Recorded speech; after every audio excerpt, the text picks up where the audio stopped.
Hello, I'm Dan Gibson. And I'm Chad Dole, and this is the second video in a short series on Azraqi. In the first video, we introduced some of the unique features and issues that we found when we created an English version of the first part of Azraqi's Akhbar Mecca. This book is available as a free PDF file on the website nabatea.net, and you can also find it on a link below.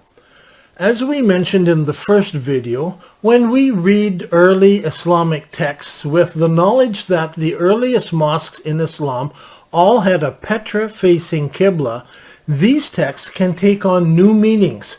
This is especially true of Azraqi. One of the interesting aspects of Azraqi are his descriptions of the Amalekites. Let's read part of passage 117 from Akhbar Mecca.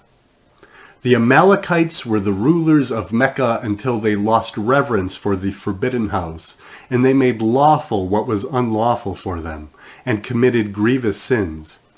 Then a man called Amluk said to them, O people, do not destroy yourselves. You have seen and heard how the former nations of Hud and Salah and Shoaib perished. So do not do the same and lose your reverence for the sanctuary of Allah and his house. And beware committing oppression and atheism in the house, as no one who has settled here has committed oppression and atheism without being rooted out and destroyed by Allah, removed from this land until no one is left. The people of Amalek did not accept what this man told them, and they kept doing their evil deeds. The Amalekites are not unique to Islamic history. Students of the Bible are also familiar with the Amalekites. Amalek, the man from whom the Amalekites descended, was the product of an incestuous union, since his father, Eliphaz, was Timnah's stepfather, according to 1 Chronicles 1:36. He committed adultery with the wife of Seir the Horite, who was Timnah's biological father. First century Roman Jewish historian Flavius Josephus refers to Amalek as a bastard in a derogatory sense. The Bible presents Timnah as the sister of Lotan, the son of Seir the Horite, after whom the mountains of Seir were named. Eventually, the city of Petra would be built at Mount Seir. Thus, the history of the Amalekites was of utmost importance to the historical record of Petra, which became the original holy city of Islam. According to the Torah, the tribe of Amalek were the first enemies that Israel encountered after crossing the Red Sea, which you'll find in Exodus 17. While some historians have seen this attack as the reason for God's insistence that the Amalekites be wiped out, others have suggested that the Amalekites' practice of incestuous relationships was anathema to God. Azraqi tells us that God sent a prophet called Amluk to the Amalekites to warn them of their evil ways, which we covered in passage 117. The last surviving Amalekites seem to have been destroyed during the reign of Hezekiah in Judah, when 500 sons of Simeon attacked them in the mountains of Seir near modern-day Petra, which you'll find in 1 Chronicles chapter 4. Those who are familiar with the biblical narrative, especially the writings of Moses, will be familiar with the area called Mount Seir. On page 3 of our translation of Azraqi, we have a box with a map of Mount Seir and a quote from Sebios, an Armenian bishop who wrote in the 7th century. He tells us that the Arab army set out from Paran. The only major city in Paran was Mount Seir. Mount Seir is the oldest name for the region, named after Seir the Horite. This city has had many names over the centuries. It has long been known in Hebrew as Selah or Rock. The Nabateans called it Rakim, and the Romans called it Petra. In the Petra Papyri, the city of Petra was known as the metropolis of Tertia Palestina Salutaris. Here, metropolis has the meaning of originator of other cities or mother of settlements. It also had the name of blessed or noble. And finally, Thomas Artsruni, a contemporary of Al-Tabari, refers to the name of Mecca, which is in the Roman province of Arabia Petraea, Arabian Petra. In Azraqi's passage number 18, we are told that the house of Allah was red in color. For centuries, Petra has been known as the Rose-Red City. All of this is told to us with the assumption that these accounts all took place in Mount Seir. As Azraqi tells the story of Mecca, he comes to the Amalekites. They lived in Mecca, where Abraham had built the Kaaba, or his altar, on a red hill. That's told us in number 46. This introduction of the Amalekites, or the people of Amalek, helps confirm that Azraqi is actually talking about Mount Seir, or ancient Petra.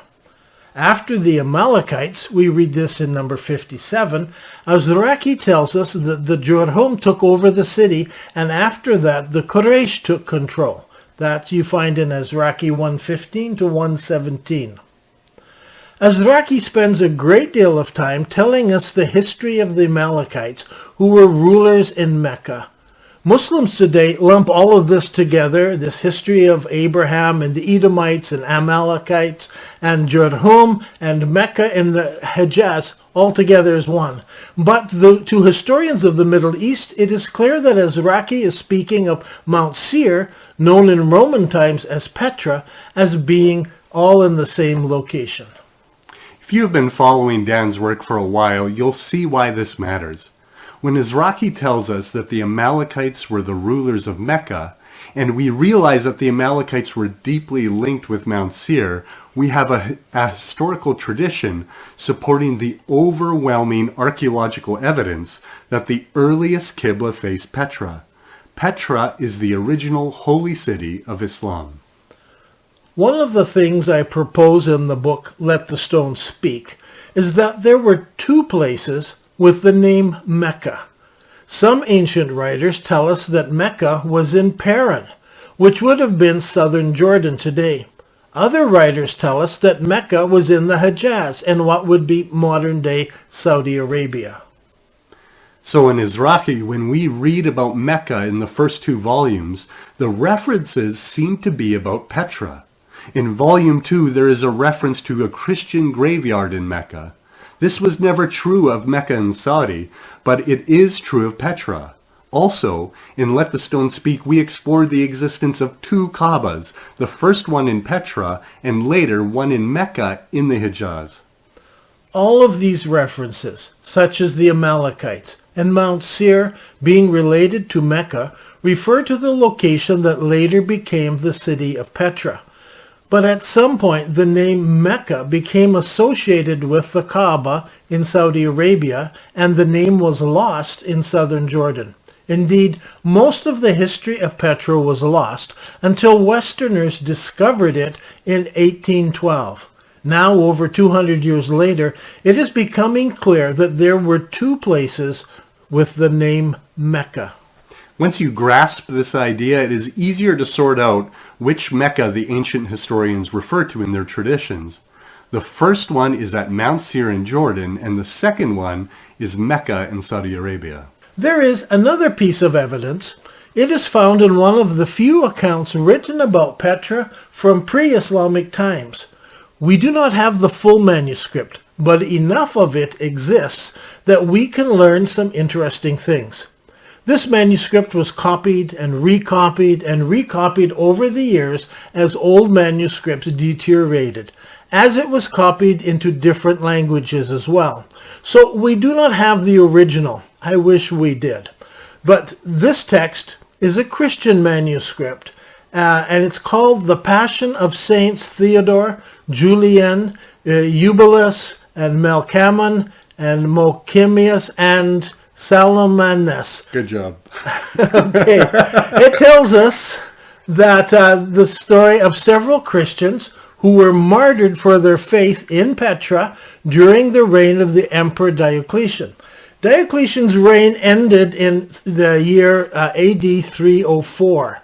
So these martyrs were residing in Roman Arabia near the city of Petra at the end of the 3rd century. This manuscript includes the line, During these days, the judge of the land of Becca suddenly received the king's letter. This was the start of the persecution. It took place before the Romans became Christians. So the Romans are still pagans. The important thing here is that the letter is about Christian martyrs in Petra and refers to an area of the region as Becca. This would not be a surprise in itself, except that Azraqi associates Becca with Mecca as well. So, listen to what Azraqi tells us in passage 55 about Becca. God speaks through the Spirit, Al-Sakina, when Abraham plans to build the altar. O Abraham, copy my size on the earth, no more and no less. So Ibrahim drew the lines, and that is Becca. What is around it is Mecca. In Azraqi's records, the area directly around the Kaaba is known as Becca. The wider area, the city, the valley, and perhaps the entire rock mountain was known as Mecca. When Muhammad restored the religion of the Hanafiya, these words were associated with Abraham and thus became part of his new religion.